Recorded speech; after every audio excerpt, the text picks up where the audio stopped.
केंद्र सरकार ने शनिवार की देर रात 59 सदस्यों वाले डेलीगेशन की घोषणा की है। इसमें 51 नेता, 8 राजदूत हैं। एनडीए के 31 और 20 दूसरे दलों के हैं, जिसमें 3 कांग्रेस नेता भी शामिल हैं। यह डेलीगेशन दुनिया के बड़े देशों, खासकर संयुक्त राष्ट्र सुरक्षा परिषद यूएनएससी के सदस्य देशों का दौरा करेंगे।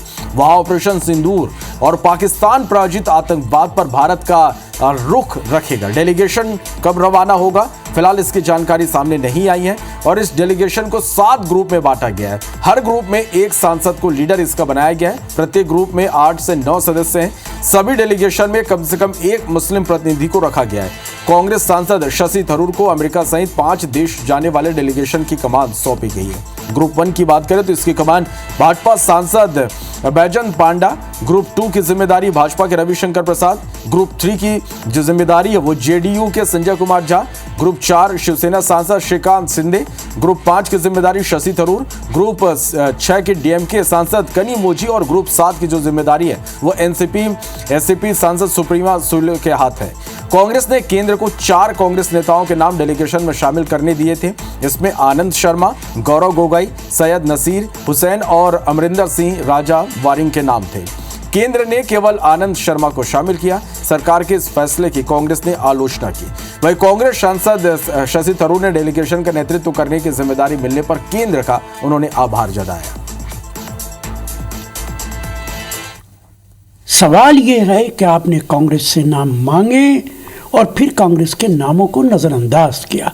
इसका मतलब आप कांग्रेस की बेइज्जती करना चाहते हैं और आपने इसका नाम ऑल पार्टीज डेलीगेशन भी रखा है।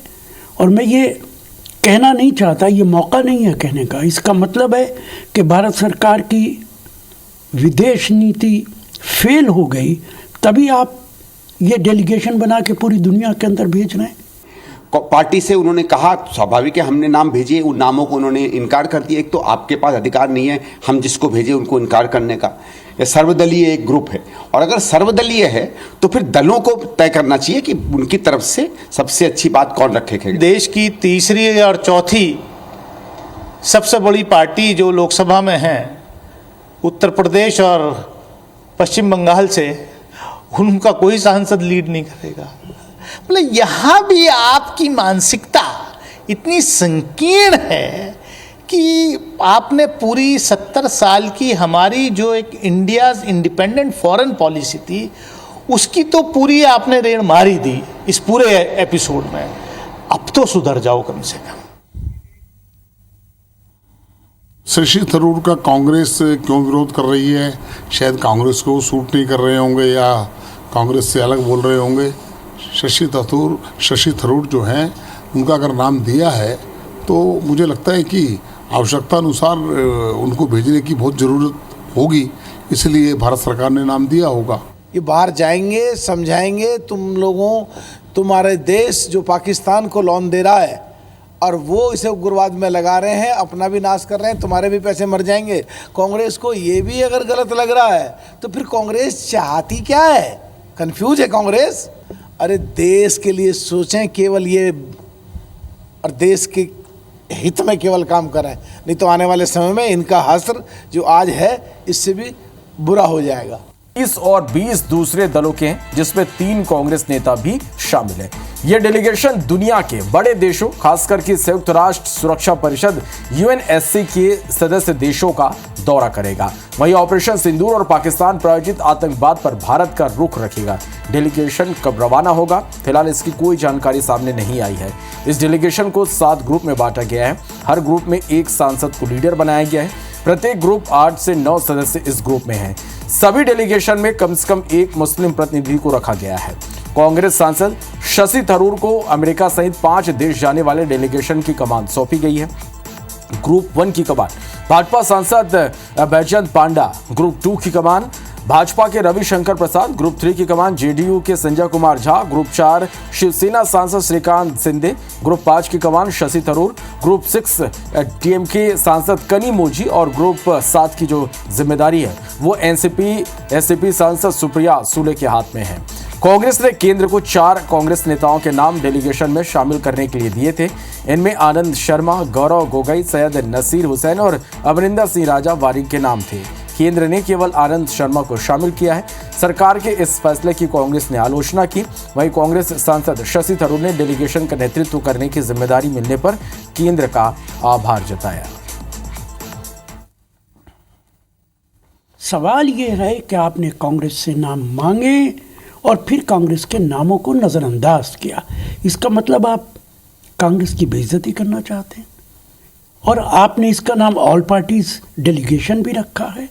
और मैं ये कहना नहीं चाहता, ये मौका नहीं है कहने का। इसका मतलब है कि भारत सरकार की विदेश नीति फेल हो गई, तभी आप ये डेलीगेशन बना के पूरी दुनिया के अंदर भेज रहे हैं।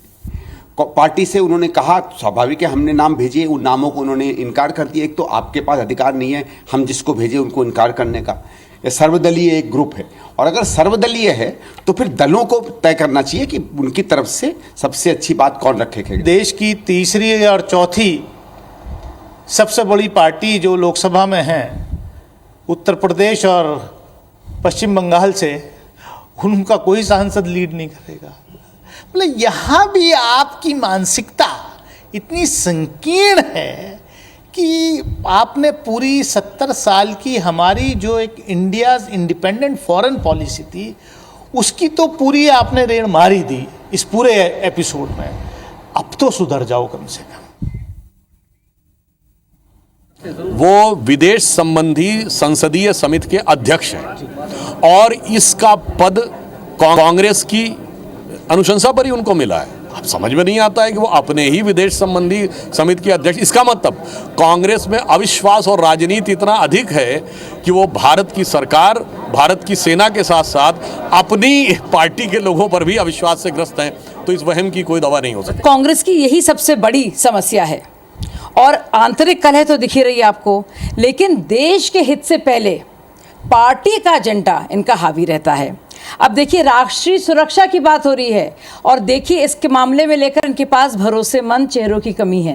ये बाहर जाएंगे, समझाएंगे तुम लोगों, तुम्हारे देश जो पाकिस्तान को लोन दे रहा है और वो इसे उग्रवाद में लगा रहे हैं, अपना भी नाश कर रहे हैं, तुम्हारे भी पैसे मर जाएंगे। कांग्रेस को ये भी अगर गलत लग रहा है तो फिर कांग्रेस चाहती क्या है? कंफ्यूज है कांग्रेस। अरे देश के लिए सोचें केवल ये, और देश के हित में केवल काम करें, नहीं तो आने वाले समय में इनका हश्र जो आज है इससे भी बुरा हो जाएगा।